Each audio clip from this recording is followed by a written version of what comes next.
maybe coordinator can tell me. Who is the regulator of the equity markets? SEBI, sir. Everyone is answering SEBI. Yeah, correct. So it is a SEBI, means Securities and Exchange Board of India. So SEBI is the regulator for equity markets in India, and it is a very well regulated structure. Any company which is going to get listed has first to submit the documents to SEBI. SEBI verifies the document. Even after the company gets listed, every quarter they have to submit their profit and loss report. Annually, they have to submit their annual report, balance sheet to the SEBI, which is published in the open market. So anybody and everybody can go through all the listed company ka details. So there is no gray area or nothing is hidden. Everything is available in open market for anybody to see and analyze. So that is a very well regulated structure which we have in our India, and the regulator is SEBI. So now after advantages, we will come to the disadvantages also. Everything cannot be good. There are some disadvantages. So what are the disadvantages that we will look into? First and foremost, equity does not guarantee returns. So when I am saying you are going to get beyond inflation and inflation beating returns, all these returns are not guaranteed. It is based on the stock ka pricing, economy, country ka economy, and all the external factors. The prices of the stocks or equities change over a period of time, and it is not in a linear fashion. So we cannot assure anybody that if he has invested 100 rupees, he will guarantee he will get double the money in 4 years or 5 years. That cannot be guaranteed. Like in bank FD, when you are doing a bank FD, you know I'm going to get a 5% or 6% rate of interest over a period of 1 year, 2 year, 3 year, or whatever period I'm doing the fixed deposit. Like that, there is no guarantee in equity investments. Second is, equity investment carry high risk. Since they do not have a guarantee, also they carry very high risk in the form of, if you don't study the companies, what is the company ka business model, how that is going to make the sales, what are the competitors, who are the competitors, how much debt company has taken. If those studies are not done properly, then there are likely chances that your equity investment could be at a very high risk. Third is, you need proper skills to identify good equity stocks. What I was saying just now. There are skills or there are parameters that you need to study, and then you can identify good equity stock to invest in. Fourth is, you need regular monitoring. Only selecting a stock and buying it doesn't end your job over there. You need to continuously monitor. Now all these 2, 3 and 4 point which I said, carry high risk, you need proper skills to identify, and you need regular monitoring. How that can be achieved? There are ways. For a retail investor like you and me, how he can participate into equity markets with a comparatively lesser risk by utilizing the skills of somebody else and also a regular monitoring. He can invest into equity market through equity mutual funds. That is a very easier way for invest into equity market for a retail investor like you and me, which do not have very high capital, which do not have a skills to identify each and every stock. Just to understand, does anybody of you know how many stocks are listed into the stock exchange? Bombay Stock Exchange, how many stocks are listed for right now? Any idea? Has anybody done any research? Those of you who said I'm investing into stock markets, have you done any kind of study? How many stocks are there? Any answers?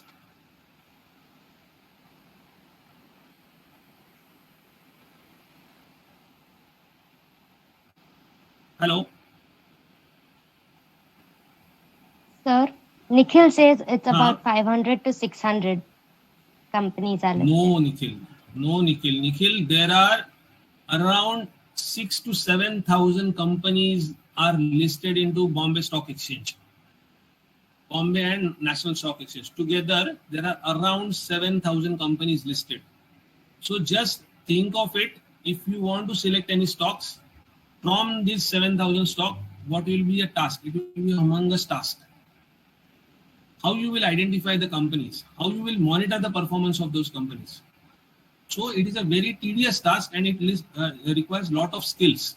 So for small investors like us, we can do it through mutual funds, in which there are fund managers and they have got a ready team available, which is called a research analyst. So they have a set parameters based on which they filter the stocks, and from that a mutual fund scheme is prepared, and in which the retail investor can invest into it.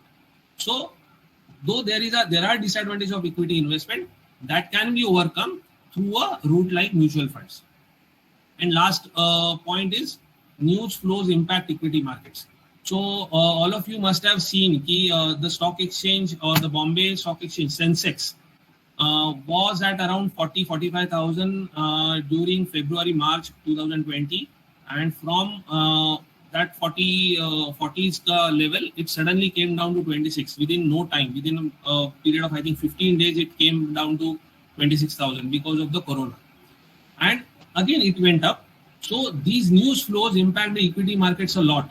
You can suddenly see a lot of value erosion in your investments because of the external factors. The company fundamentals may not change, but still because of the external news that impact the equity markets, that impact the valuation of the equity and your profits or losses. So that is why while selecting any stock, we need to have some parameters, some filtering parameters based on which you can identify what is a good stock or which is a better stock compared to other.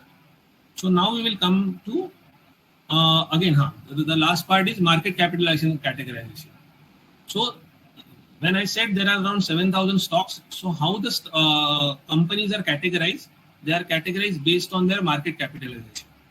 So first is large cap. So what is a large cap company? Large cap company are the companies, listed companies ranked from 1st to 100 in the Indian Stock Exchange in terms of market capitalization.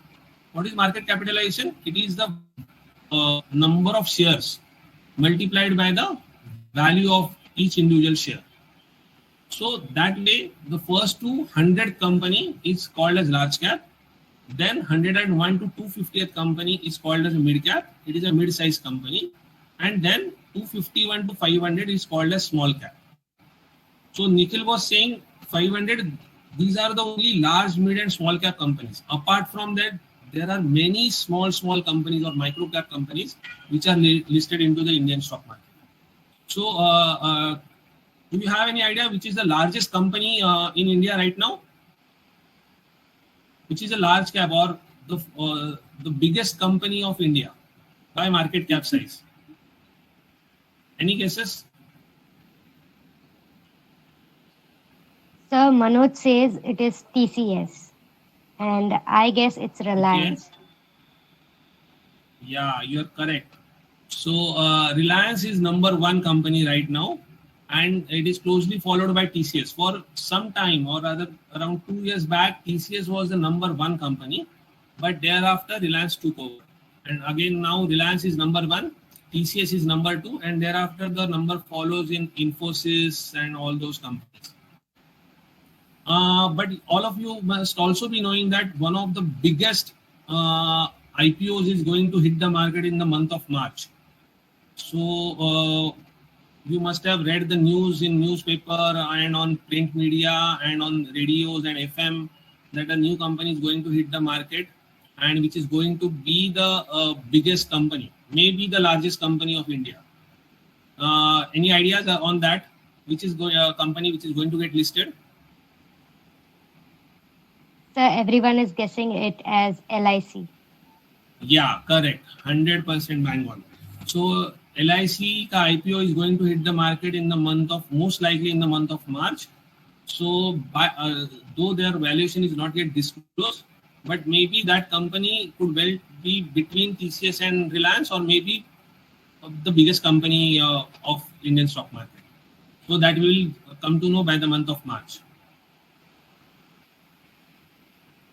So now we will come to the import. I have a question.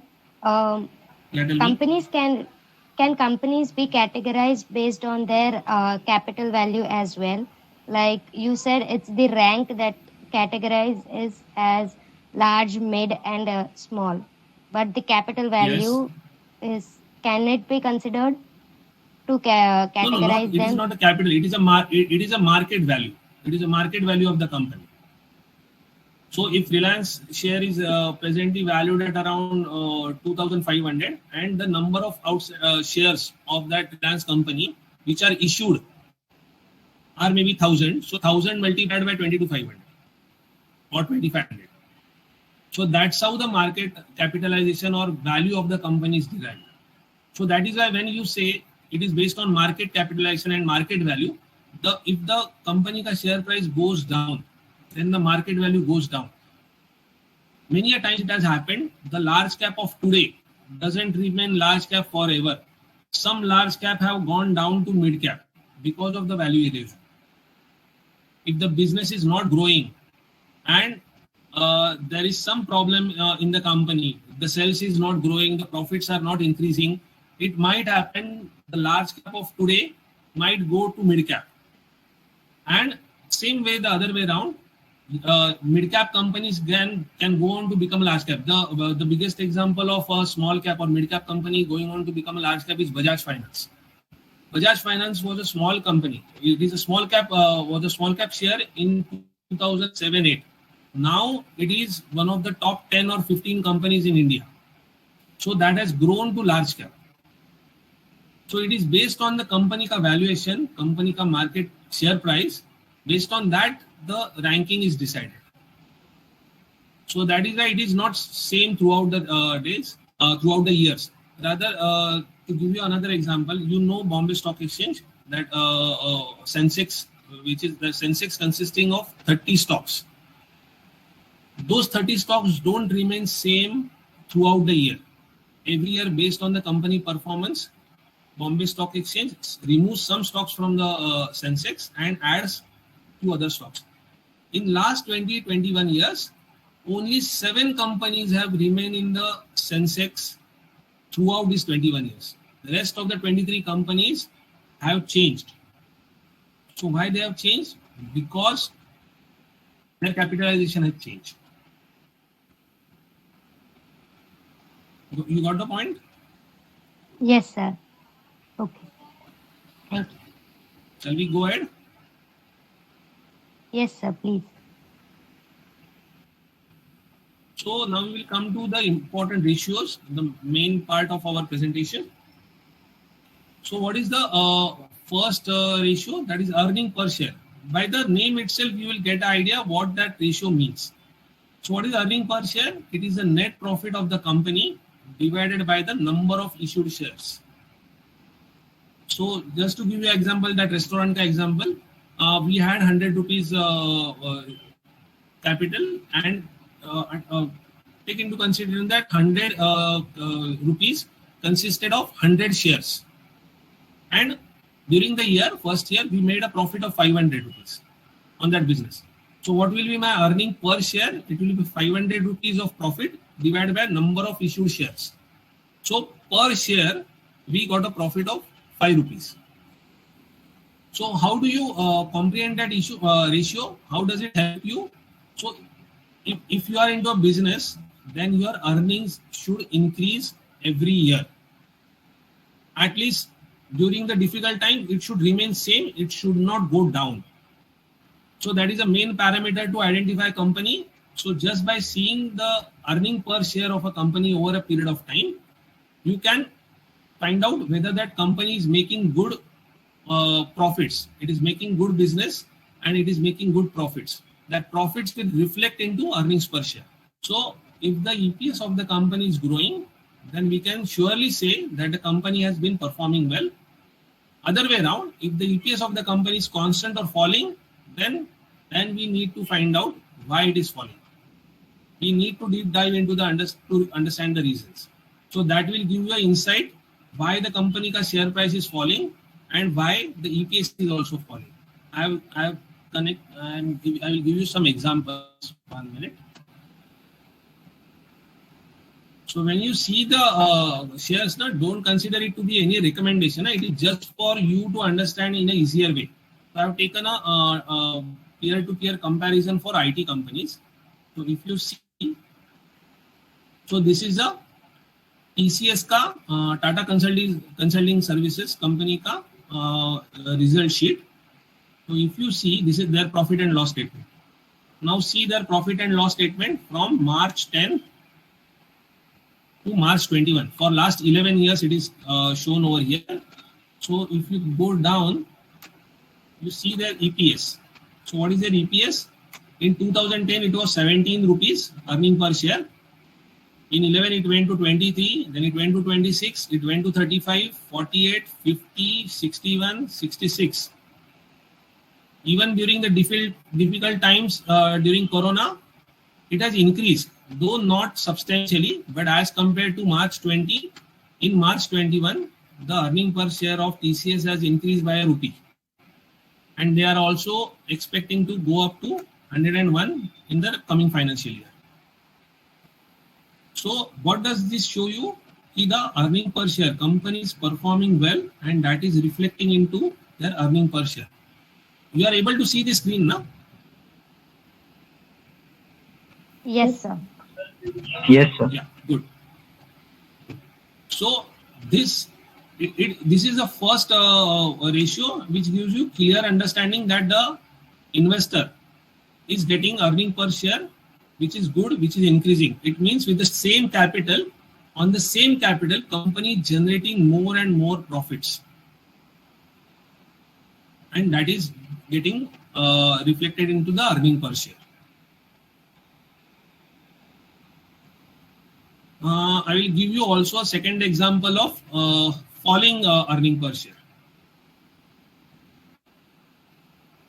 Do you know Eicher Motors? Eicher Motors is a company which produces which bikes?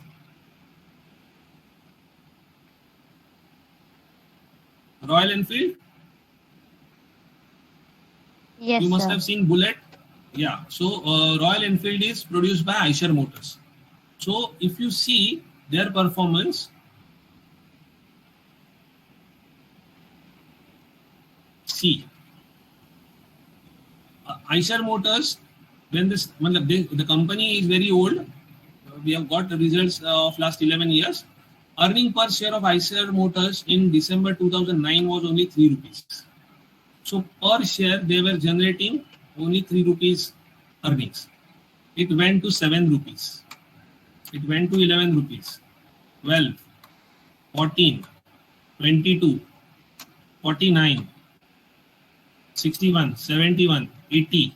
But see in last 2 years what has happened? From 80, it has come down to 66. From 66, it has come down to 49. So now this is an alarming sign. So suddenly after enjoying a sudden long bull run from 3 rupees to 80 rupees, in last 2 years, the Eicher Motors ka EPS has gone down substantially. In March 20 financial year, it went down by almost 15% and another 20% in last financial year. So then it should ring a alarm bell in your mind. Why it is falling. So maybe then you can go and find out what are the reasons. Just initially, if we see the sales and expenses, you can see their sales has gone down from 9,700 crore. It went down to 9,100 crore, and in March it went down further to 8,700 crore.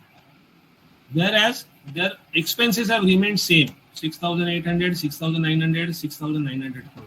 So because of that, their operating margin profit has come down. So this is a very important parameter. The first parameter, that is earning per share. So then what is the second? That is price to equity ratio. Many a times you must have heard the P ratio of Sensex is now 29 or 30. Similar way, price to earning ratio of all the stocks is also you can be known. So what is P ratio? P ratio is nothing but market price per share divided by earning per share. So the market price of that share divide the earnings that you have that you have received from the earning per share. So that gives you the PE ratio. So what does the PE ratio reflect? It reflects the PE ratio is the relationship between company stock price and earning per share. It shows the expectations of the market. It shows the expectations of the market and is the price you must pay per unit.